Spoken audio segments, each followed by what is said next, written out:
Doctors vision of yoga श्रृंखला के अंदर डॉक्टर अरशद भट्ट का नमस्कार।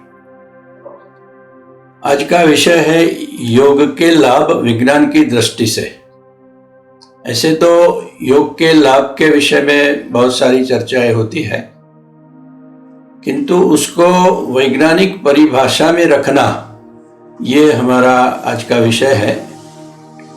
योग जो कि ज्ञान का विषय है, उससे क्या लाभ है वह हमें विज्ञान की परिभाषा में समझना है। सबसे पहले हम सामान्य लाभ क्या है उसके बारे में बात करेंगे और बाद में मेडिकल की परिभाषा में, यानी कि physiological benefits, psychological benefits and biochemical benefits, इसके बारे में चर्चा करेंगे। तो पहले सामान्य लाभ क्या होते हैं, बेनिफिट्स इन जनरल।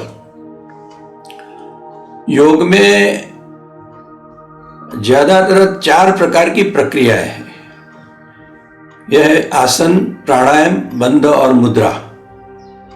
सामान्य व्यायाम से मिलने वाले शारीरिक लाभ आसनों के द्वारा कोई खास शारीरिक कष्ट के बिना मिल सकते हैं। तो जो ऑर्डिनरी एक्सरसाइज में जो कष्ट पड़ता है, इतना ज़्यादा कष्ट लेना आवश्यक नहीं है। उसके बिना योग के अंदर उतने ही लाभ मिलना संभव है। इसलिए योग के अंदर सांस चढ़ना, दिल की धड़कनें बढ़ जाना या थकान महसूस करना, इन सभी शिकायतों एवं दिक्कतों से मुक्त रहकर भी कसरत के सभी लाभों को पाने की प्रक्रिया का नाम है योग और आसन। सामान्य लाभ में और भी लाभ है, जैसे कि स्नायुओं के संकोचन और प्रसरण से रक्त प्रवाह में वृद्धि होती है। स्नायु की ताकत और स्थिति स्थापकता में वृद्धि होती है और कार्यक्षमता बढ़ती है। योग शरीर, मन और आत्मा के बीच संवादिता लाने का काम करता है। तो सामान्य कसरत में इसके ऊपर कोई भार नहीं है। युज्यते अनेन इति योग जो बोला जाता है योग के बारे में, जो जोड़ता है वह योग है। तो कसरत में ये कुछ विषय पर जो ध्यान नहीं दिया जाता है, योग के अंदर शरीर, मन और आत्मा तीनों के बीच में संवादिता लाना, यह उसका लक्ष्य है। योग शरीर के अंग विन्यास के प्रति सभानता लाने का कार्य करता है। Normally we should have an awareness about our posture और पोजिशनिंग। तो योग अपनी पोजीशन, अपना अंग विन्यास के विषय में सभानता लाने का काम करता है और शरीर को तनाव के बीच ज्यादा स्थितिस्थापक एवं आरामप्रद बनाता है। तो ये कुछ सामान्य लाभ के बाद तो अब हम फिजियोलॉजिकल बेनिफिट्स ऑफ योगा के बारे में बात करेंगे। फिजियोलॉजी मीन्स शरीर का क्रिया विज्ञान, और क्रिया विज्ञान बहुत बड़ा विषय है। इसके अंदर शरीर की हर क्रियाओं के अंदर क्या क्या घटना घटती है उसकी चर्चा होती है, और योग से ये क्रिया विज्ञान की दृष्टि से क्या क्या बेनिफिट्स है इसके बारे में हम चर्चा करेंगे। पहले तो it causes stable autonomic nervous system, मतलब अनिच्छावर्ती चेता तंत्र की स्थिरता लाता है। अपने शरीर में इच्छावर्ती और अनिच्छावर्ती 2 प्रकार के तंत्र है। इच्छावर्ती तंत्र जिसके ऊपर हमारा पूरा ध्यान होता है, लेकिन अनिच्छावर्ती तंत्र के विषय में हम उदासीन है, क्योंकि वो अपने आप काम करता रहता है, दिन रात निरंतर काम करता रहता है। नींद में भी अनिच्छावर्ती चेता तंत्र बहुत जिम्मेदारी निभाता है, और जैसे कि हमारा श्वसन, हमारा रुधिराभिसरण, ऑल सिस्टम्स, उसके लिए अनिच्छावर्ती तंत्र ही एक जिम्मेदार तंत्र है। तो उसकी स्टेबिलिटी लाना ये बहुत फायदेमंद है और हम योग से इसकी स्टेबिलिटी पा सकते हैं। It also decreases pulse rate. Pulse rate हमेशा हार्ट रेट के ऊपर आधारित है, तो हार्ट रेट का कम होना ये हमेशा बेनिफिशियल है। मानो कि कोई एक व्यक्ति हृदय की 100 धड़कनों से जो काम करता है, अगर वही व्यक्ति योग करके कुछ समय के बाद अगर वही काम 80 धड़कनों से कर सकता है, तो it means that there is a definite benefit in the energy, क्योंकि वो एनर्जी कंजर्व कर सकता है, बचा सकता है। तो yoga helps us to facilitate the heart in working with less energy consumption। तो इस प्रकार हार्ट के ऊपर उसका बेनिफिशियल इफेक्ट है। Similarly respiratory rate also decreases. अगर हमारा श्वसन रेट 20 पर मिनट है, उसकी जगह अगर हम 12 या 14 रेस्पिरेशन से वही काम कर सकते हैं, तो वो बहुत फायदेमंद है। It also decreases blood pressure. रक्त का दबाव कम होता है। Blood pressure is very important for maintaining the circulation.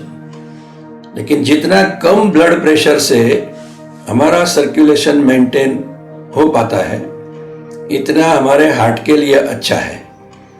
इसलिए योगा करने से हार्ट के ऊपर कम लोड आता है, क्योंकि वो ब्लड प्रेशर कम करता है। एक और एडवांटेज है गैल्वेनिक स्किन रेजिस्टेंस। ये खास प्रकार का टेस्ट है। हमारी चमड़ी के अंदर अगर इलेक्ट्रिकल करंट लगाया जाए, तो यह इलेक्ट्रिकल करंट को स्किन में से एक प्रकार का रेजिस्टेंस ऑफर होता है। तो इसको बोलते हैं गैल्वेनिक स्किन रेजिस्टेंस। इस रेजिस्टेंस को अगर नापा जाए, तो उसके ऊपर जो किए गए एक्सपेरिमेंट से मालूम पड़ता है कि galvanic skin resistance is influenced by many factors. उसमें एक फैक्टर है व्यक्ति की संवेदनशीलता। मनोवैज्ञानिक दृष्टि से व्यक्ति कितना वल्नरेबल है। A person who is very sensitive and vulnerable to psychological insults, इसके अंदर गैल्वेनिक स्किन रेजिस्टेंस कम होता है। तो गैल्वेनिक स्किन रेजिस्टेंस ज़्यादा होना, उसका मतलब यह है कि व्यक्ति की जो संवेदनशीलता, पड़कारों के सामने खड़े रहने की उसकी क्षमता, वह ज़्यादा है। तो yoga will increase the galvanic skin resistance. Galvanic skin resistance will increase और उसको साइकोलॉजिकल स्टेट में इंप्रूवमेंट करेगा। Respiratory efficiency increases. श्वसन क्षमता में सुधार होता है। Cardiovascular efficiency increases. रक्त परिभ्रमण में सुधार होता है। And it also causes gastrointestinal normalisation. It normalises the gastrointestinal functions. Yoga also influences electroencephalogram. Electroencephalogram is like a electrocardiogram for the heart।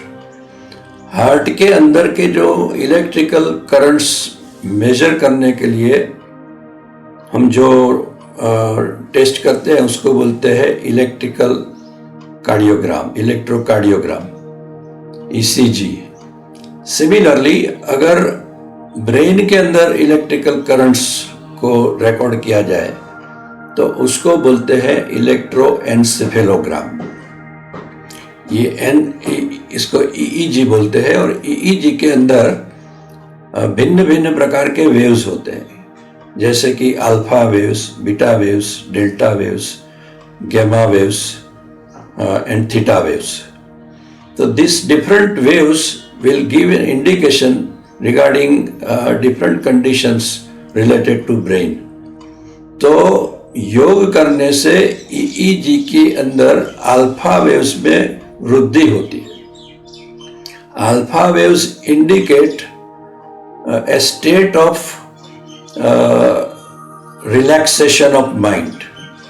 A person who is, when he is closing his eyes, but is awake and relaxed, that is a typical condition which can induce alpha waves in EEG. So similar kinds of situation arises by yoga. So EEG improvement taking place as a result of yoga is a very significant test to measure the effect of yoga. It can also increase theta waves, usually found in very young children lesser than 3 years of age. तो जो बाल वय में जो मानसिकता है, उस प्रकार की मानसिकता में ले जाना वो योग का काम है। Persons elder than 3 years can also achieve this type of state by performing meditation. तो मेडिटेशन के अंदर जो दिखता है वो योगिक एक्सरसाइजेस के बाद भी आपको EEG में देखने को मिलता है। It also decreases the EMG activity. So electromyogram is a record of the activity of the muscles, and उसके अंदर भी योग के फलस्वरूप इम्प्रूवमेंट होता है, सुधार होता है। Endocrine functions normalise, excretory functions also improve. तो this way there are all round improvements seen in physiological activities. It can also cause musculoskeletal flexibility and joint range motion improvement. तो muscles will be more flexible, उसके अंदर से rigidity कम होगी, और joint की जो movement range है, range of motion of the joint will also increase as a result of yoga. A breath holding time increases. One can hold the breath for a longer time than a person who is not performing yoga. And the grip strength increases. So पकड़ की ताकत बढ़ती है। Physiologically और भी कुछ benefits है, जैसे कि आई हैंड कोऑर्डिनेशन। अपने आँखों और हाथ के बीच का एक प्रकार का कोऑर्डिनेशन हमारी नर्वस सिस्टम के माध्यम से होता रहता है।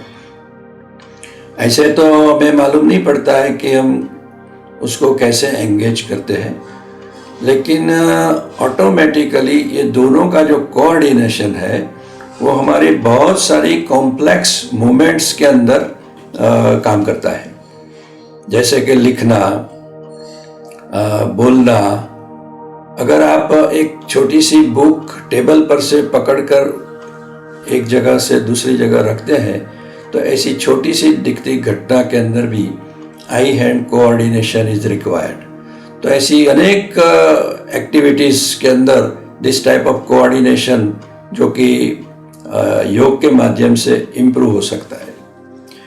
योग can increase the dexterity skill, एक प्रकार की जो प्रवीणता है, तो हमारे मूवमेंट के अंदर जो कार्यदक्षता है वो बढ़ती है। It also increases the reaction time, rather it decreases the reaction time, and उसकी वजह से हमारी प्रतिक्रियाएं तेज होती है। अपनी पोस्चर को इम्प्रूव करता है, अंग विन्यास में सुधार होता है। There are also other advantages like strength and resilience, अपनी ताकत बढ़ती है और लचीलापन बढ़ता है। It increases the endurance.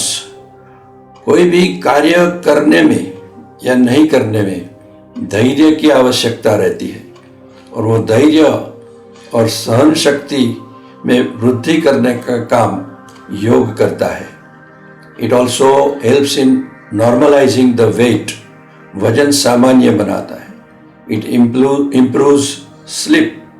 अच्छी तरह से नींद आती है। And it can increase our immunity, मतलब कि प्रतिकार शक्ति में बढ़ोतरी होती है। Physiologically a person performing yoga will have decreased pain sensations। Pain एक ऐसी चीज है कि जिसमें सब्जेक्टिव एलिमेंट बहुत इंपॉर्टेंट है। एक ही चैलेंज सिचुएशन एक आदमी को ज़्यादा पेनफुल हो सकता है तो दूसरे को बहुत कम। तो वो जो पेन सहन करने की जो शक्ति है वो योग से बढ़ती है। तो that increases the pain. It causes steadiness of movements. स्थिरता में वृद्धि होती है।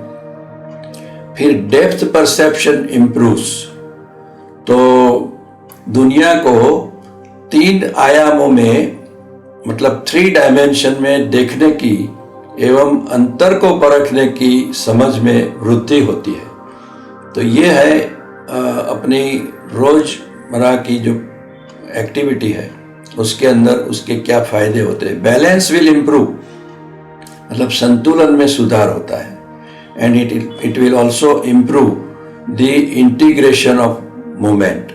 एकीकरण या संकलन की शक्ति में सुधार होता है। तो ये सब बात हमने की, वह है फिजियोलॉजिकल बेनिफिट्स ऑफ योगा। अब हम उसके बाद साइकोलॉजिकल बेनिफिट्स के विषय में चर्चा करेंगे।